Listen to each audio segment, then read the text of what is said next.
Boa tarde a todos, especialmente aos meus colegas advogados. Estamos aqui mais uma vez com mais um episódio do nosso podcast Quem Pode Faz. E hoje estamos com um convidado muito especial, Dr. João Carneiro. Faz parte aí, né, da nossa turma de advogados jovens, mas muito capacitado. E hoje ele vai contar um pouquinho da história dele, dividir conhecimentos. E eu espero que vocês gostem desse episódio, tá? Doutor, seja bem-vindo, né? Agradecer ao CEDEP, que já está lhe presenteando, agradecendo aqui a tua presença, esse tempinho que você tirou para dedicar aí. Gostaria de agradecer a CEDEP, uma boa tarde a todos, os colegas advogados que estão aí assistindo. Sensacional. Tem mais aqui dentro.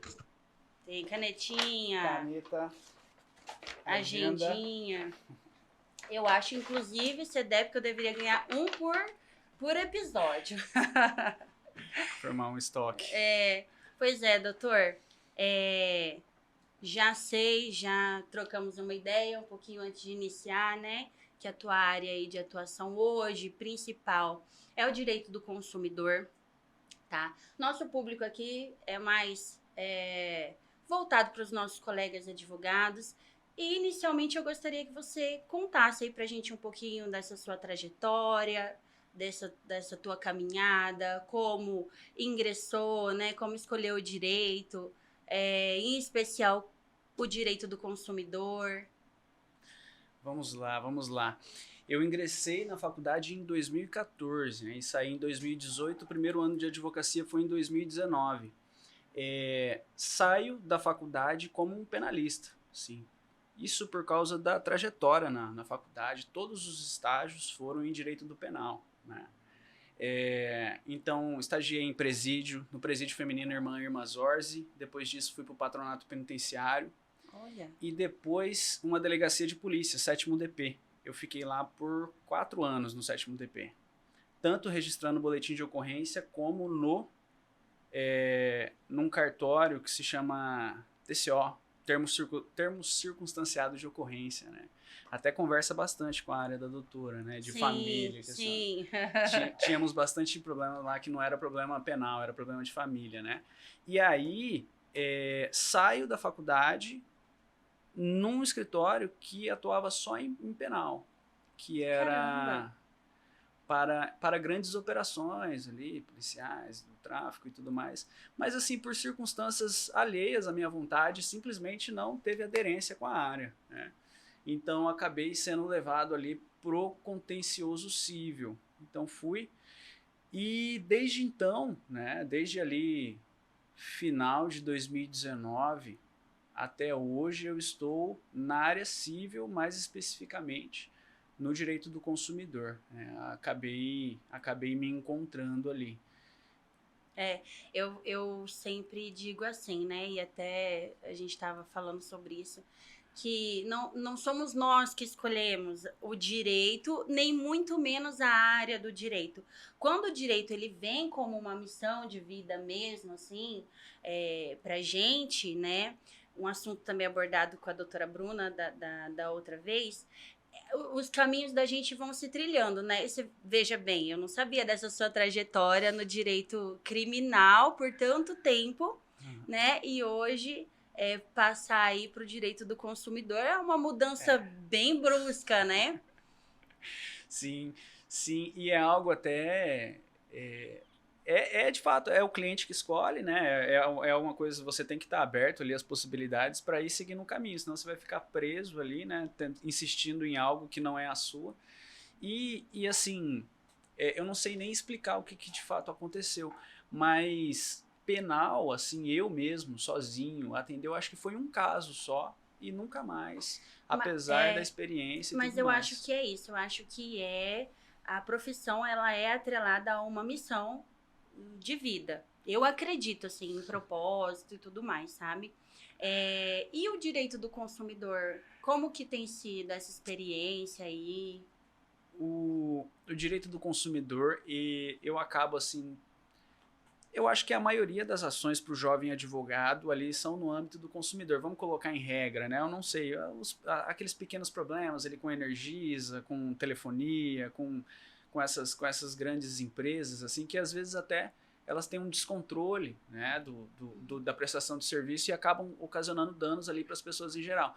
Então, os primeiros casos foram esses, né, de família, amigos e tal. A gente vai atendendo e assim, vai se descobrindo, né? vai se descobrindo. Demorou ali, né? Vamos colocar, demorou ali uns 3 anos para eu perceber que era isso que eu atraía, né? Uma hora que a gente tem ali um número de processos, a gente percebe, eu tô atuando nessa área. Então, isso é muito legal e até assim, como esse podcast é um bate-papo e também é voltado assim, a gente fica confortável em poder relaxar aqui e falar: nossa, teve o começo. Nossa, não é fácil, não. E até você escolher a sua área. E nós, da área do direito, nós temos que vir empoderado. Você pegou a OAB, é doutora Fernanda, doutor João Carneiro. Então, você tem que estar ali morrendo de medo, mas sempre posicionado, né?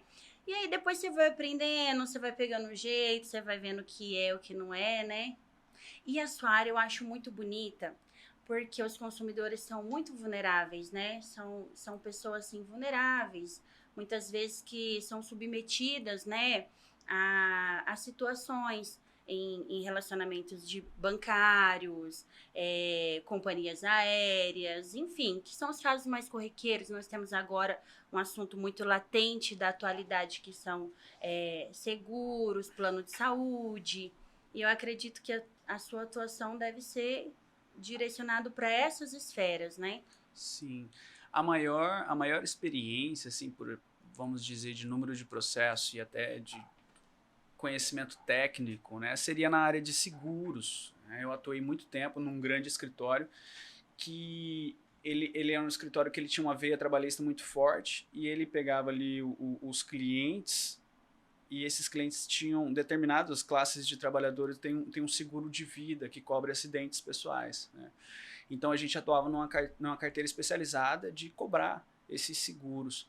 Então foi ali, né, o contencioso civil e acabei me apaixonando por essa questão ali. Uhum. Atuando, né, nessa situação, a gente vê justamente essa precarização, essa hipossuficiência do consumidor que muitas vezes nem sabe que ele tem o seguro, né, nem sabe que tem algo ali que vai socorrer ele numa situação de acidente de trabalho ou qualquer acidente que se tenha, DPVAT e por aí vai.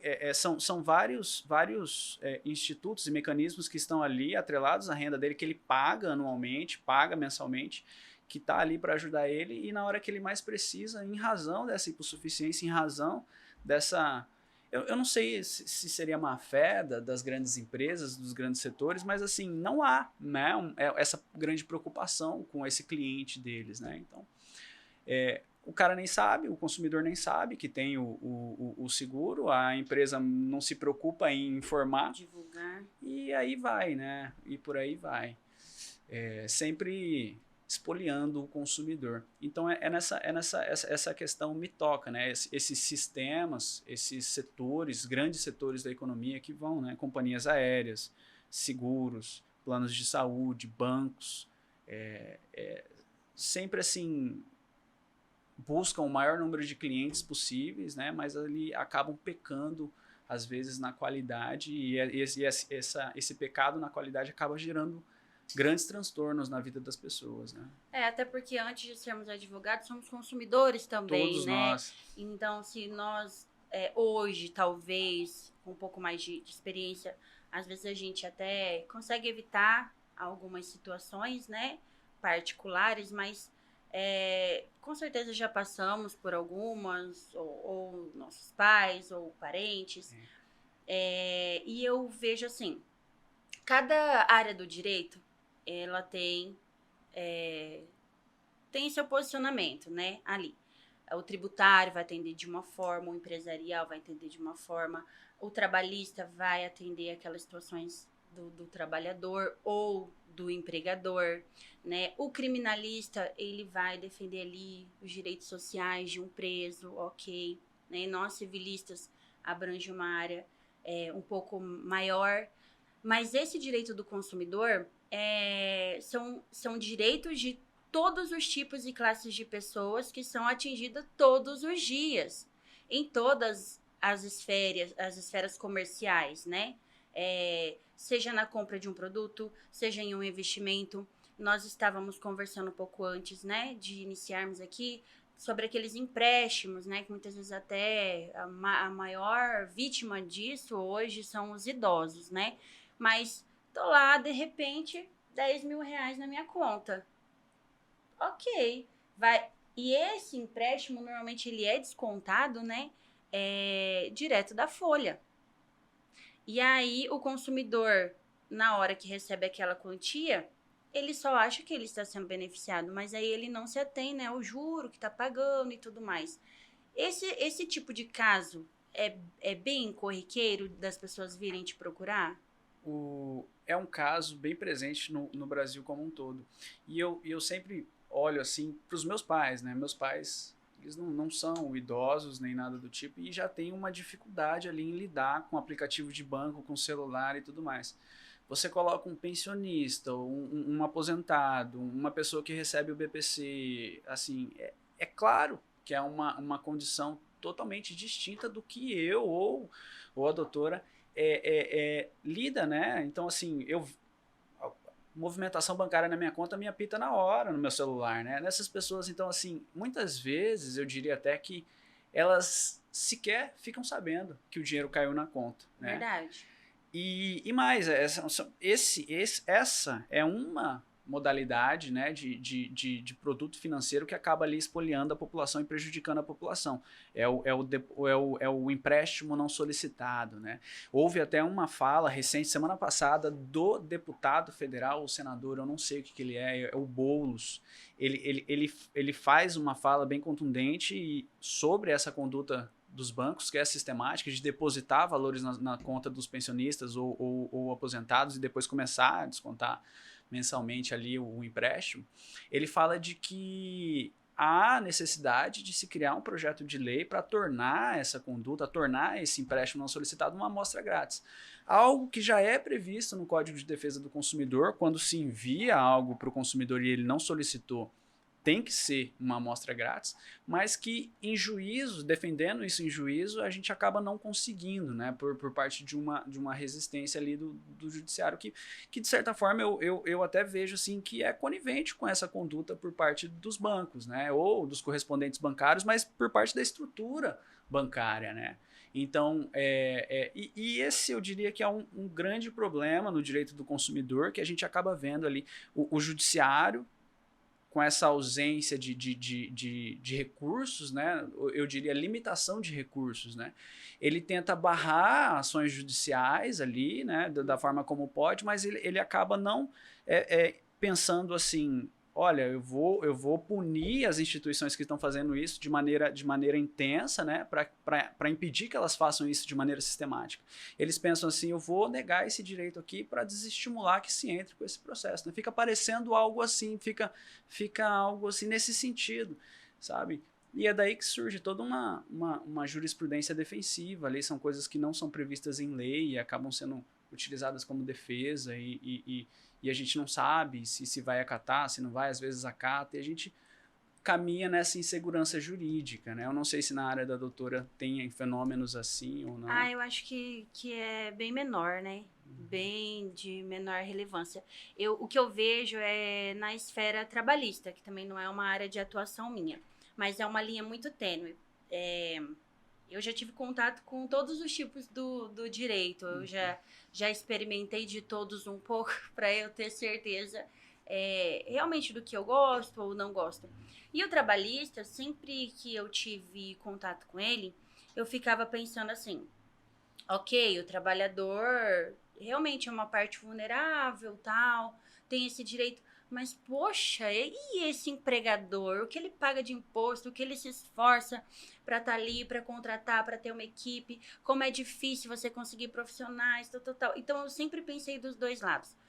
Na questão do consumidor, também existem os dois lados, né? Porque muitas vezes eu acredito que o legislador ele fica um pouco ali restrito no sentido de travar a economia às vezes, em algum sentido. Porém, como jurista, né, como operadora do direito, eu vejo que as lacunas que ainda existem ali no Código do Consumidor, elas me parecem, assim, propositais, entende? Porque diferente da área do direito do trabalho, que tem essa vulnerabilidade ali e tal, na questão do direito do consumidor, eu vejo que o código em si, ele deixa muita brecha, entende? Então, além da vulnerabilidade da falta de conhecimento técnico ou alguma coisa assim, eu acho que a lei, ela realmente ela não favorece profissionais dessa área, como o senhor, para ter ali um respaldo, uma lei específica ou julgado, jurisprudências. E na era que nós estamos ainda mais agora caminhando, né, para tudo mais rápido, digital, tá ficando atrasado. Me parece assim que essa questão do Código de Defesa do Consumidor ele ser principiológico é justamente para ele poder se amoldar a essas diferentes épocas, né? Mas eu acho bem interessante essa questão dos lados no direito e que a gente sempre fala, né? Essas opiniões que surgem assim, né? Ah, mas o trabalhador, mas e o empregado, o patrão, né, e o empregado, a mãe e o pai na separação, o interesse da sociedade a pessoa que acabou delinquindo. E sempre me pareceu no âmbito do consumidor que a gente não devia separar entre consumidor e entre empresa, mas sim separar os tipos de empresa, os tipos de setores. Uma coisa é o cara da loja da esquina, né, dono da pizzaria, que muitas vezes ele está ali num alto emprego, né, ele não tem uma assessoria jurídica ali disponível para ele não tem nada nesse sentido. E outra coisa são grandes setores da economia que têm capacidade de lobby, né, que igual a gente estava conversando, que acontece alguma coisa, vem uma lei específica para eles, uma lei emergencial, vem uma isenção de imposto, vem um incentivo fiscal, condutas estatais para auxiliar esses setores. Esse setor, ele não pode errar, assim, na minha perspectiva. Ainda mais um erro, não é erro, né? Premeditado.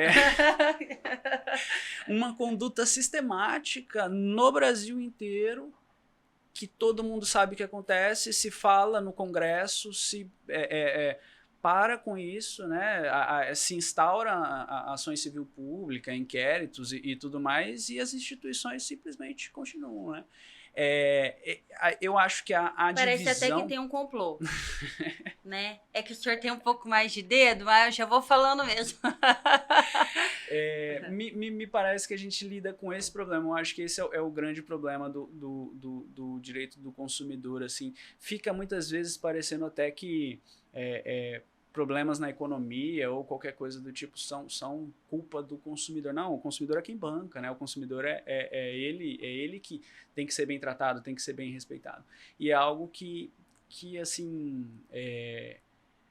É maravilhosa a legislação consumerista brasileira, assim, eu acho exemplar, mas na prática a gente acaba topando com esses vários desafios, né? Na verdade, o direito ele é composto de desafios diários, né? Mas nessa esfera, assim, eu acredito, tá? Me desculpem se vocês não tiverem a mesma opinião, mas eu acredito que propositalmente a legislação que deveria ser um pouco mais cuidadosa com o consumidor, principalmente em relação a essas grandes empresas, como nós dissemos, relações bancárias, grandes companhias, enfim, eu acho que ele está um pouco lento. Eu acho que o direito do consumidor, até porque, olha, veja bem, hoje com o surgimento dessa era digital, o surgimento dessas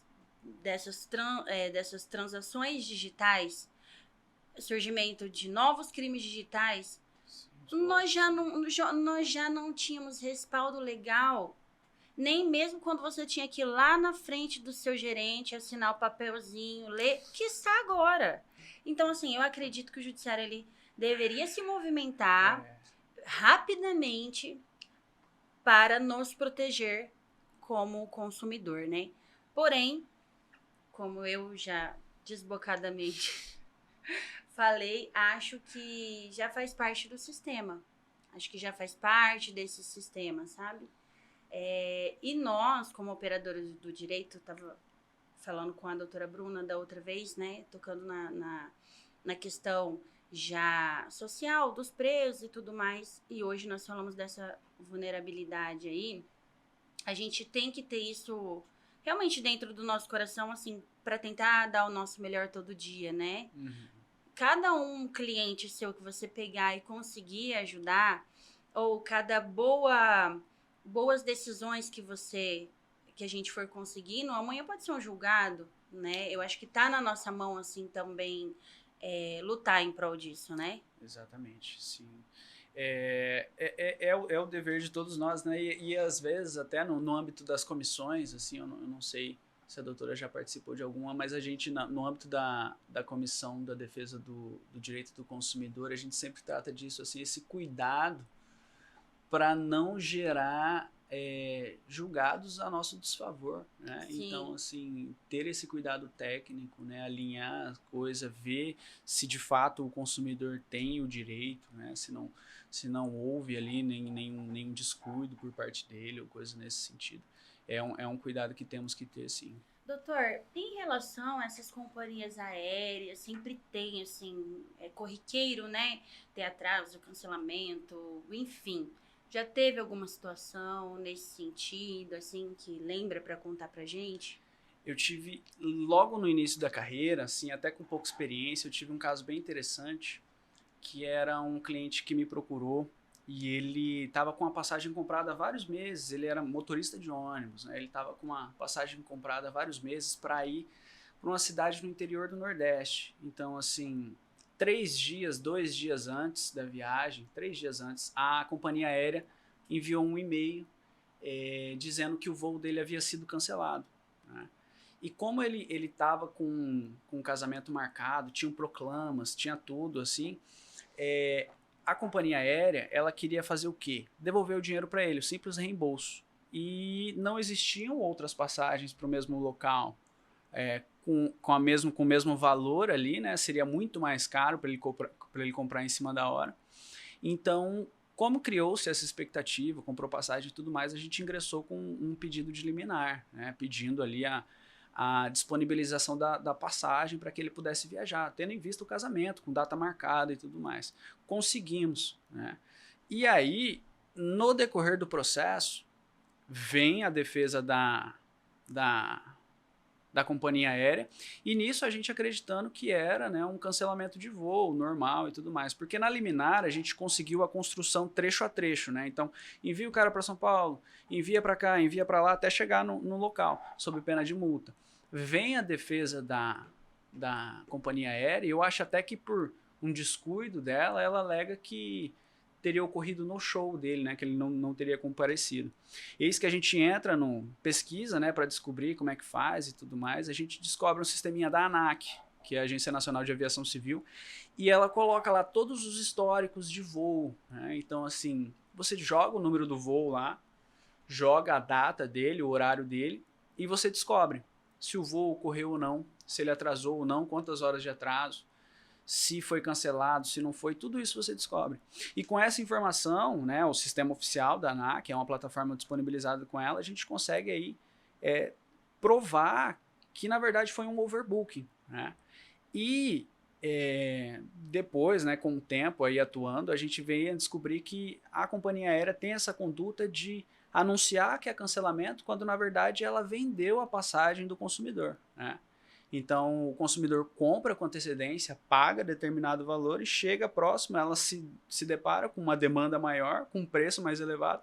Então, ela anuncia para o consumidor que houve o cancelamento, quando na verdade houve um overbooking. E né? lá no sistema da ANAC, você conseguiu descobrir essas informações? Isso. Qual que é a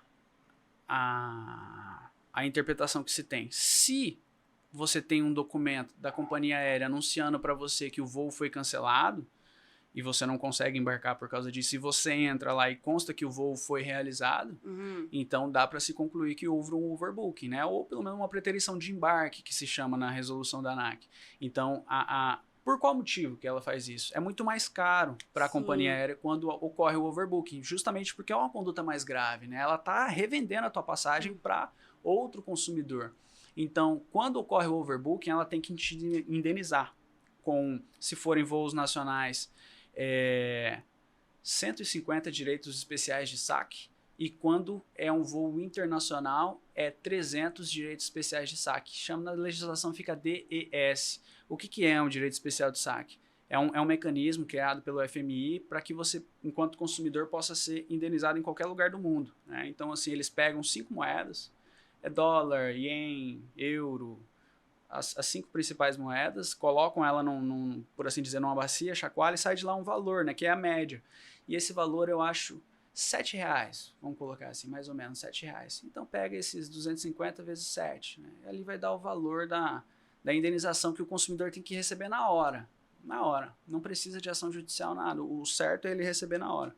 Algumas companhias aéreas, quando é uma situação muito gritante ali, elas tentam, né, dar esse valor para fazer o consumidor ficar melhor, mas a maioria delas assim escondem o cancelamento. Então é muito interessante ter em mente a existência desse sistema, né? Até mesmo pesquisar no Google, chama Histórico de Voos ANAC, VRA. Você joga assim no Google, você vai achar essa plataforma. Lá com o nome da companhia aérea, número do voo, data e horário, você acha. Que bacana. Lá vai ter todas as informações. Se o voo ocorreu. Além dessa indenização, aí tem aquela questão também de ofertar hotel, né, alimentação, dentre esses tantos direitos mencionados. Se o consumidor fica no aeroporto esperando por causa de atraso de voo, cancelamento, overbooking ou por culpa da companhia aérea, ele tem, na primeira hora, direito à facilitação na comunicação, na segunda hora, alimentação, e a partir da quarta hora ele tem direito ali à hospedagem, mas eu posso estar meio que tropicando, mas é algo assim, é algo nesse sentido. Eu então, acredito que sim. Isso, então se for passar a noite, não pode passar a noite no aeroporto de maneira alguma, né? O que as companhias normalmente alegam é que quando você pega essa restituição, né, quando você pega essa indenização, seja do alimento, ou de um voucher, ou de não sei o que, você perde seu direito à indenização. Por dano moral, né? É o que eu vejo normalmente, os clientes têm essa dúvida, eu tive esse problema, mas eu peguei um voucher não sei do que, ou eles me deram todo o suporte. Na resolução 400 da ANAC, consta uma disposição expressa ali de que o overbooking ou a preterição de embarque fica descaracterizada se o consumidor aceitar a indenização. É algo assim, ou próximo disso, eu não sei dizer o artigo, mas consta essa disposição lá. Então, assim, eu diria que não dá para fazer uma afirmação, né? Se aconteceu isso, você aceitou, você não vai ganhar. Porque tudo depende das circunstâncias ali, né? Essa aceitação normalmente é tácita ou é expressa? Por parte do consumidor, se ele aceita, fazem ele assinar uma coisa ou outra ali, depende do caso.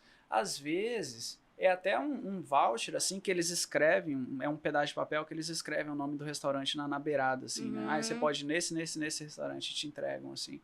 E eu já tive clientes até que receberam um voucher, mas eu não consegui comer em lugar nenhum, porque o valor não dava para comer, né?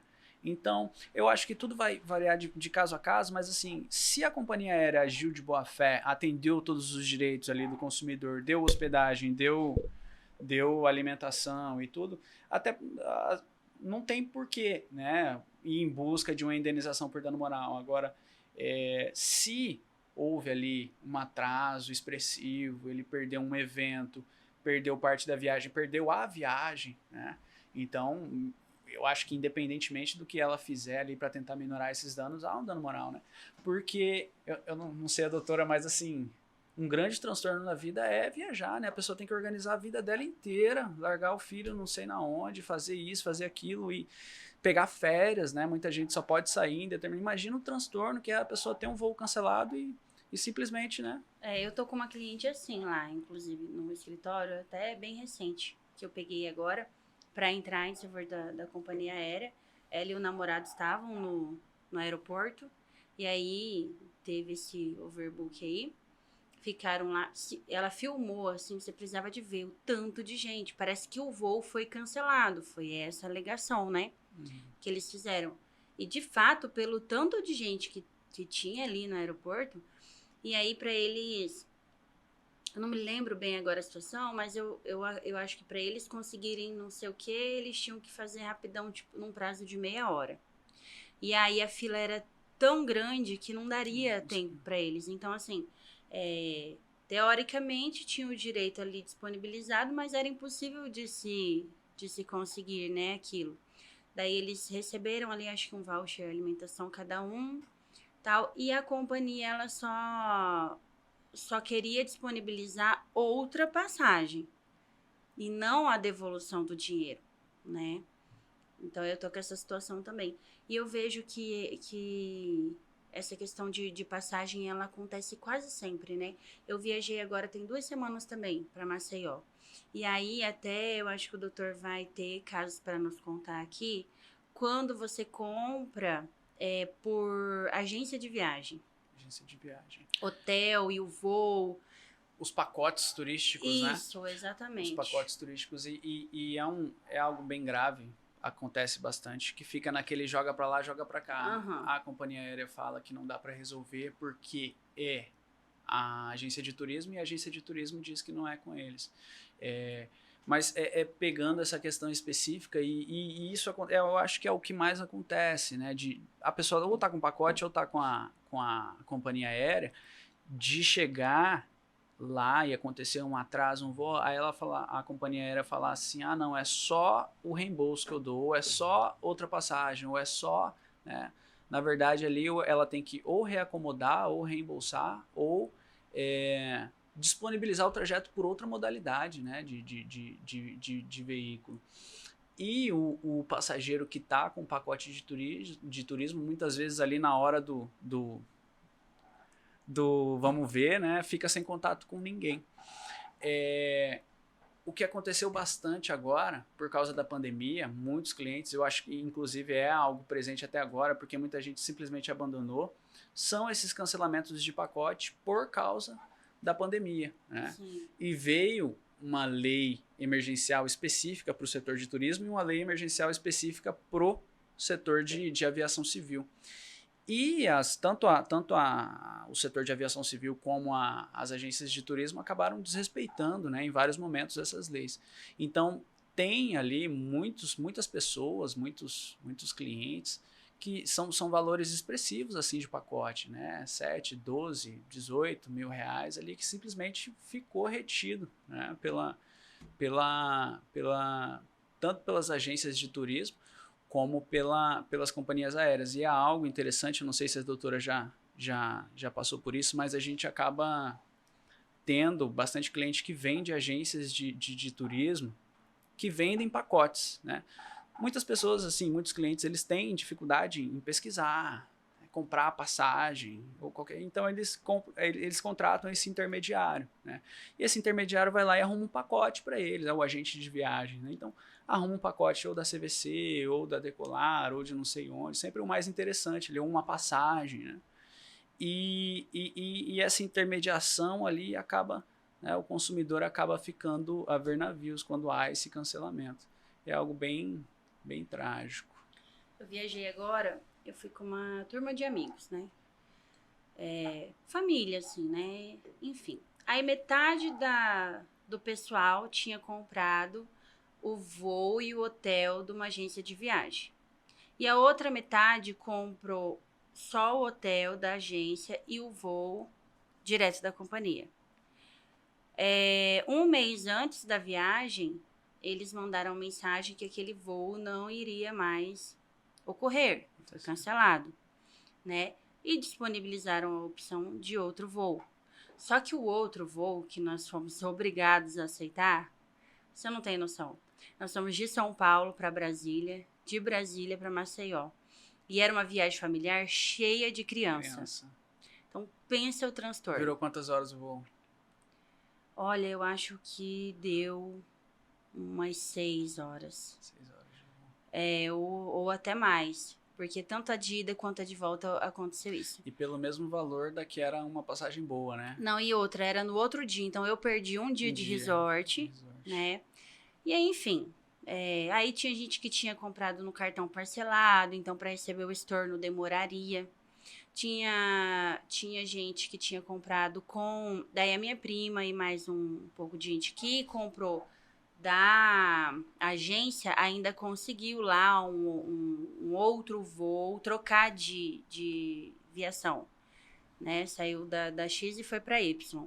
No nosso caso, que compramos em apartado, não tinha o que fazer, né? Porque ou a gente pegava o reembolso e comprava de outra companhia, ou a gente tinha e não dava tempo mais. Em cima, perdendo Em diária. cima, aham. Às vezes, né, até eu tive bastante caso por causa do pneu que furou. Lá em Guarulhos, eu acho que foi. Lembra da notícia? Foi em novembro do ano passado. Lembro. E aí, até, você fica até com... Coitado da pessoa, você não tem o que fazer para ela. Você ouve ela, orienta ela, fala, ó, produz o máximo de documentação que você produzir, que você conseguir, né? E Vamos fica aí. sentar, né? Porque é algo... Acontece um probleminha aqui, já repercute em toda a malha, né? E é algo também que aí a companhia aérea passa a utilizar como argumento. Ah, foi por causa disso, foi por causa daquilo, tal, tem que... E juridicamente eles têm, né, esse respaldo. Força maior, né? Dependendo do caso, sim. Mas, de novo, né? Utilizando ali o sisteminha da ANAC, muitas vezes você vê que o voo aconteceu normalmente. Há essa alegação no processo, mas o voo aconteceu normalmente. Às vezes acontece até deles tirarem o passageiro de um voo, porque o outro voo lá vai atrasado e a pessoa vai ficar lá na escala, sabe? Umas argumentações assim sem sentido. E aí você pesquisa assim o caso a caso e você vê que os voos aconteceram normalmente, que essa alegação é inválida. Então é um instrumento bem interessante de se utilizar aí quem tiver. É uma ação em massa, né? Eu não faço em massa, né? Para mim, cada história é uma história, ali tem que adequar bastante, mas assim, massificam bastante. A gente vê também, né?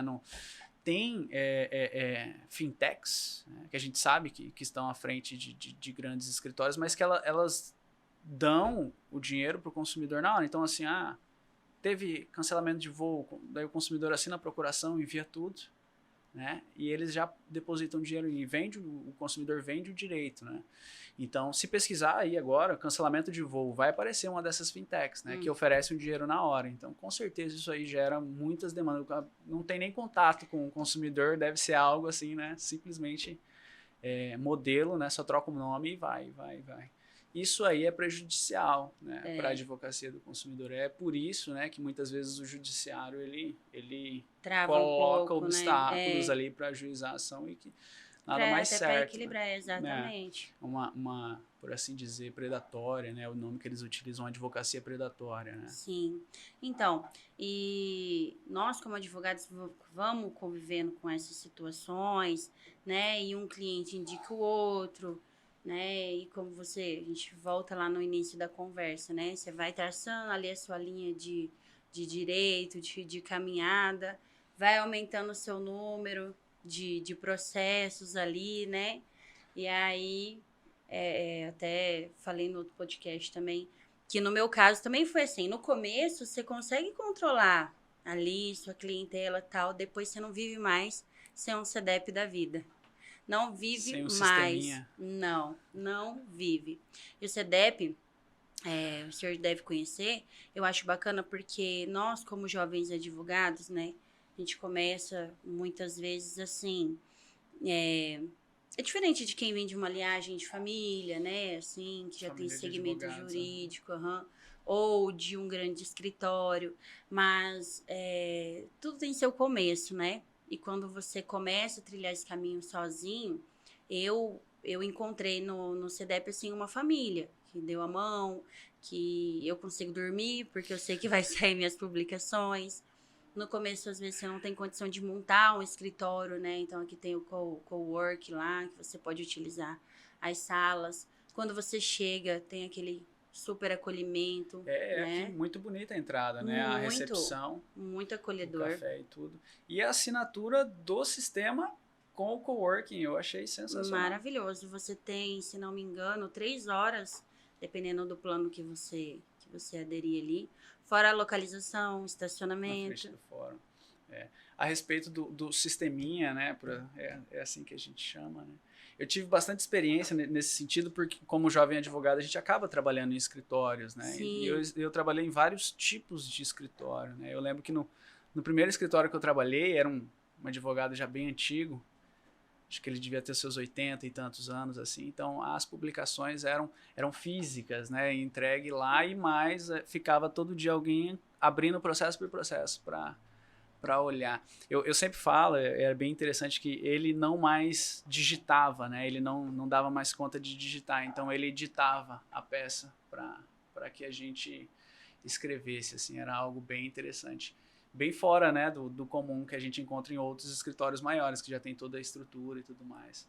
E hoje, até no caso, né, da CDEP aí, a gente dizendo, é um preço super acessível para você poder começar com o suporte.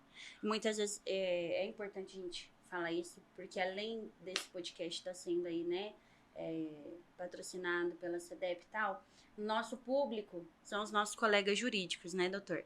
Então, muitas vezes quem está assistindo aqui está começando agora.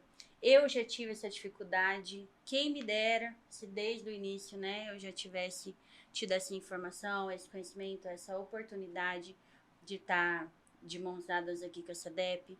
Então, não só nossos colegas que estão iniciando, mas também aqueles, né, que às vezes está com o sistema já um pouco mais ultrapassado, né? Nós aqui, eu e o Dr. João, aproveitamos a oportunidade para convidá-los a conhecer esse sistema. Eu tenho certeza que vocês vão gostar muito. Doutor, e continuando nessa linha que estávamos falando aí, desse início, dessas dificuldades, conta aqui pra gente, qual foram suas maiores dificuldades aí no início de carreira?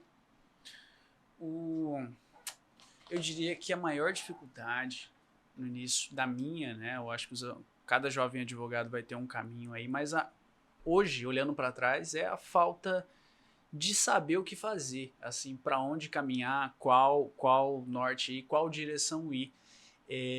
Eu até brinco, eu tenho um colega que a gente, numa sociedade, e que a gente ficou ali cerca de 2, 3 anos para descobrir o que fazer, né? Quando começou a caminhar, agora parece assim que estamos fazendo alguma coisa além de só trabalhar, né?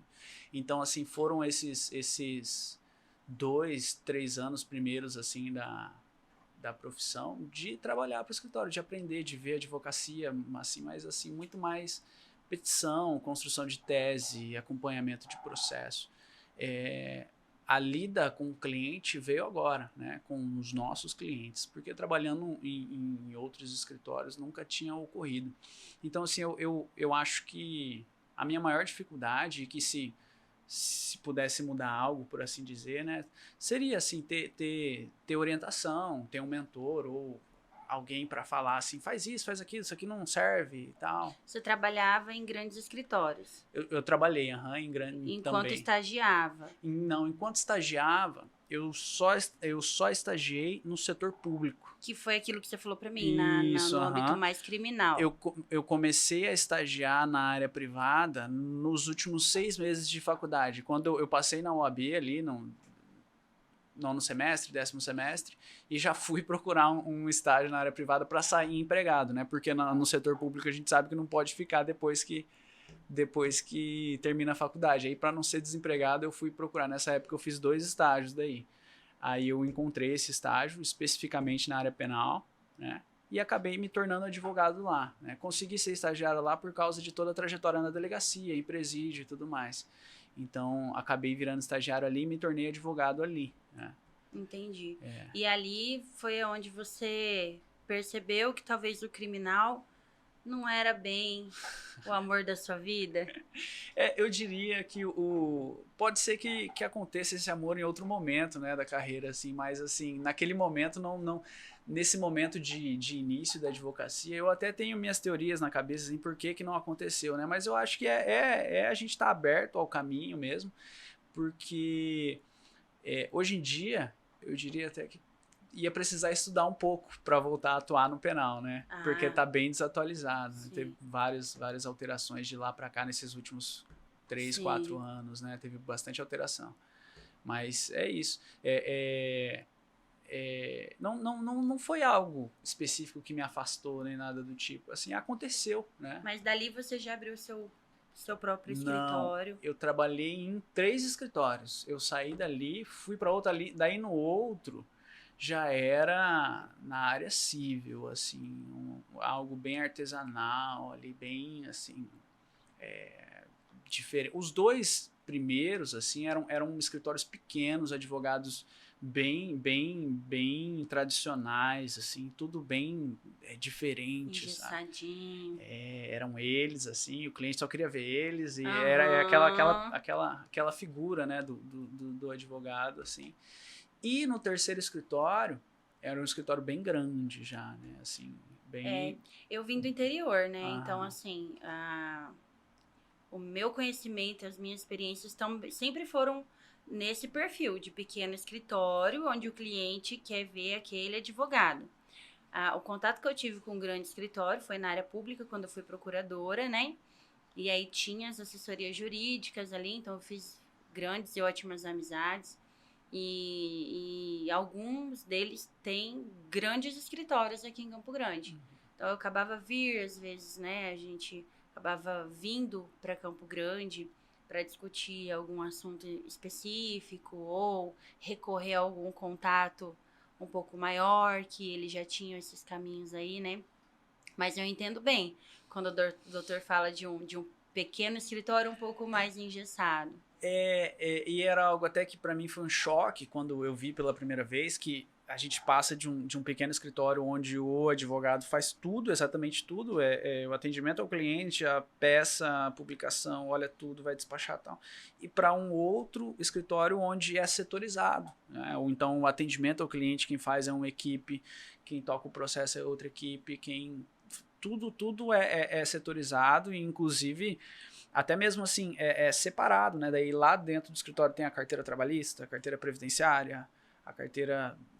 então era bem separado mesmo, né? Então de uma realidade onde um advogado tocava tudo sozinho, né? Para outra realidade onde existiam equipes com várias pessoas para um ato, por assim dizer, né? No âmbito de toda essa realidade que é o atendimento ao cliente, né? É uma administração totalmente diferente, né? Empresarial. Empresarial, exatamente. Outra Exatamente. realidade. E tanto em uma quanto em outra, necessário se faz ter um bom sistema, né? Sisteminha. É até, assim, mesmo você no seu começo em um grande escritório, ou eu no meu começo sozinha, né? Sempre ele por conta ou com parcerias. Hoje, né, a SEDEP tem aí mais de 20 milhões de jurisprudências atualizadas e tudo mais. E no começo, é difícil pra gente. Onde você vai achar, né, um modelo de peça plausível ou uma jurisprudência atualizada, porque facilita, né? E aí mesmo que você vá fazer suas alterações ali. Até você aprender a pesquisar, né, por tribunal, por assunto, por data. E uma plataforma onde você pesquise por tribunal é bem interessante agora, porque a produção de conteúdo faz isso, né? Não tem essa limitação geográfica. O seu conteúdo acaba batendo lá em outro estado, né? É que hoje a gente falar sobre isso parece que já é algo tão comum, mas assim, hoje mesmo nesse episódio me trouxe uma nostalgia tão grande do meu começo, né? E parece que eu voltei lá, sabe? E de verdade mesmo, é tão difícil começar sozinho, né? Uhum. E eu espero de coração, assim, né? Como eu disse já, que se tem colegas assistindo, tantos que já estão aí atuando, que conhecem o sistema, vocês vão saber diferenciar um sistema de qualidade de um sistema que não é bom, mas quem está começando a apresentar essa oportunidade, sabe, de vir aqui, o CDEP é físico, é aqui ao lado do fórum, então você pode vir aqui, conhecer a família, né, ter aí uma informação de como funciona essa plataforma, que vai ter modelo, que vai ter julgado, né, que tem um lugar aqui disponível, dependendo do plano que você aderir, com uma salinha para você poder atender seu cliente, se você ainda não tem escritório. E assim, é como eu falei, né? Quem me dera se no começo eu já tivesse conhecimento. Mas sou do interior, né, doutor? A gente demora mais chegar nessas modernidades. Sim, sim. Então é isso, pessoal. Curte, compartilha. Se vocês gostaram do assunto, comente, deixe seu like. Se tiverem alguma opinião, algum assunto que vocês quiserem que a gente traga aqui no nosso podcast, a gente está esperando muito o retorno de vocês. Espero que vocês tenham gostado. Obrigada, CDEP, por essa oportunidade. E a gente se vê até no próximo capítulo.